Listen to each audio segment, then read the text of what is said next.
নমস্কার, দ্য রিপোর্টে স্বাগত। ডায়মন্ড হারবার লোকসভা কেন্দ্রে সিপিআইএম প্রার্থী প্রতীক উর রহমানের সমর্থনে এসে বিরোধীদের হুঙ্কার দিলেন বাম নেতা মোহাম্মদ সেলিম। মস্তানি করে ভয় দেখিয়ে মানুষের গণতন্ত্র অধিকার কেড়ে নেওয়া যাবে না, জানালেন তিনি।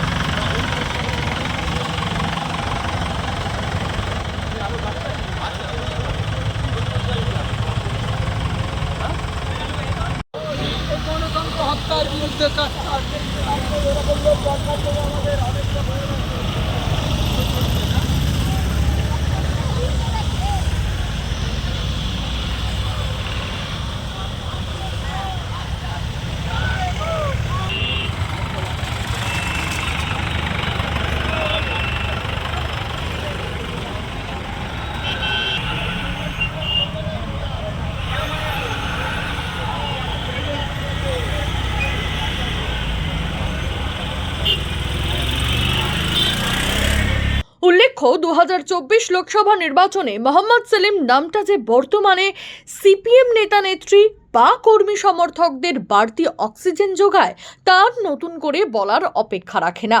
রাজ্যে তৃতীয় দফা নির্বাচনে মুর্শিদাবাদে ভোট সম্পন্ন হয়েছে, যেখানে কংগ্রেস সমর্থন নিয়ে বামেদের হয়ে প্রতিদ্বন্দ্বিতা করেছেন মোহাম্মদ সেলিম।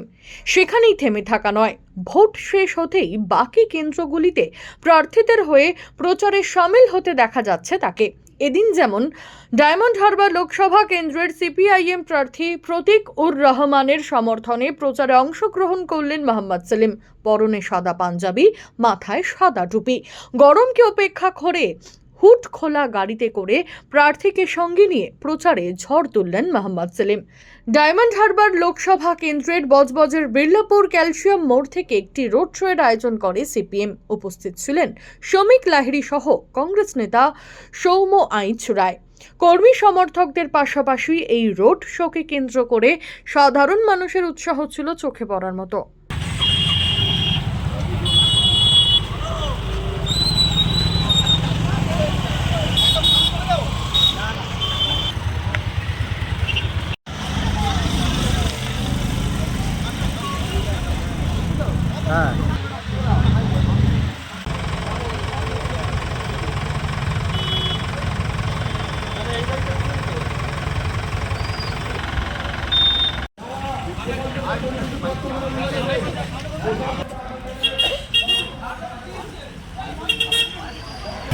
বাইক নিয়ে এসেছি।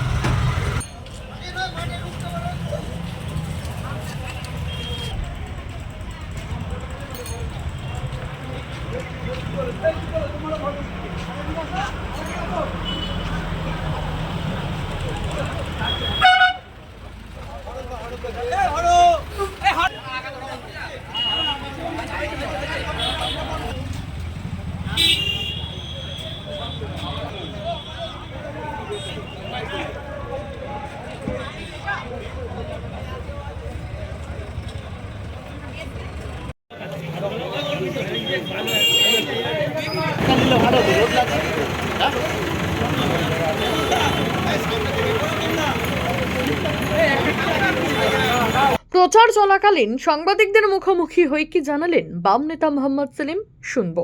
ডায়মন্ড হারবার কেন্দ্রে জোর জুলুম ঠেকাতে, মস্তানি ঠেকাতে, লুট ঠেকাতে প্রতীক উর রহমান কংগ্রেস সমর্থিত বামফ্রন্ট মনোনীত সিপিএমের প্রার্থী। আমি প্রথম থেকেই বলেছিলাম যেসব এলাকায় পুলিশকে দিয়ে, মস্তানকে দিয়ে বামফ্রন্টের কর্মীদের পোস্টার লাগানো বারণ, মিছিল করা বারণ, স্লোগান দেওয়া বারণ, মুক্তাঞ্চল তৈরি করেছে, যেমন সন্দেশখালিতে করেছিল, যেমন জঙ্গলমহলে করেছিল, ওখানে মাওবাদীদের নিয়ে করেছিল, কোথাও শাহজাহান, কোথাও জাহাঙ্গীর, কোথাও আকবর, কোথাও অরঙ্গজেব, এই করে বিজেপির রাস্তা করে দিয়েছে মমতা ব্যানার্জি। আর এখানে দাঁড়িয়ে আমরা ভোটের প্রচারে এসেছি। ইলেকশন কমিশনের দায়িত্ব ছিল যাতে নির্বিঘ্নে ভোট প্রচার হয়, পুলিশকে দিয়ে পোস্টার মারানো বন্ধ করেছে। আমরা এখানে দেখতে এসেছি যে কাদের ঘাড়ে কটা মাথা আছে যারা এই গণতান্ত্রিক প্রক্রিয়াকে নষ্ট করতে চাইছে, পার্লামেন্ট ইলেকশনকে পঞ্চায়েতের লুটের জায়গা করতে চাইছে। আজকে যে বিধানসভা এলাকা থেকে এই র্যালি যে যাবে, মানে ধরুন বজবজ বিধানসভা এলাকা থেকে শুরু হয়েছে সাতগাছিয়া এবং ফলতা হয়ে বিষ্ণুপুর অব্দি আপনারা যাবেন আমতলা পর্যন্ত, যেটা বলা হয় যে ফলতা বিধানসভার ক্ষেত্রে যে বিভিন্নভাবে বিরোধীদের বাধা দেওয়ার চেষ্টা করা হয়, সেক্ষেত্রে এই রোড শোতে কি আপনারা কোনো আশঙ্কা করছেন এরকম কিছু? কোনো আশঙ্কা নেই।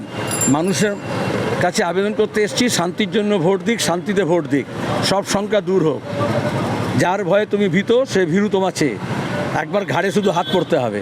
পুলিশের হাত করা পড়ার দরকার ছিল, কিন্তু এমন যোগসাজশ আছে পুলিশের সঙ্গে মস্তান রাজের, লুটের রাজত্বের। সেজন্য মানুষকে আমরা বলেছি চোর ধরো জেল বড়। পুলিশ ধরলে হাত করা পড়া, তো মানুষ ধরলে পিছুমোড়া করে মারবে। মামুনি রায়ের রিপোর্ট, দক্ষিণ 24 পরগনা। সমস্ত খবরের আপডেট পেতে লাইক করে সাবস্ক্রাইব করুন দ্য রিপোর্ট চ্যানেলটি। সেই সঙ্গে বেল বাটন প্রেস করতে ভুলবেন না। আপনাদের একটা সাবস্ক্রিপশন আমাদের জন্য অত্যন্ত মূল্যবান। জয় হিন্দ।